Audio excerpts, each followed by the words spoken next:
Hi, welcome to Parvathi creations. మీకు last వీడియోలో రాఖీని రీయూజ్ చేసుకోవడం ఎలా అని చెప్పాను కదండి. ఇది వచ్చేసి రాఖీ. ఇప్పుడు నేను మీకు చూపిస్తాను అది ఎలాగో. థ్రెడ్స్ కట్ చేసి మన దగ్గర ఉన్న కీ చైన్ని దీనికి అటాచ్ చేసుకోవచ్చు.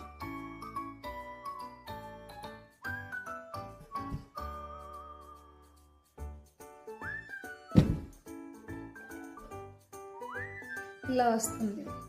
అలానే దీనికి బ్యాక్ సైడ్ చిన్ని మ్యాగ్నెట్ని కూడా ఫిక్స్ చేసుకుని స్టిక్ చేసుకుని మనం బీరువాకి, ఫ్రిడ్జ్కి, ఎనీ ప్లేస్లో స్టోర్ చేసుకోవచ్చు.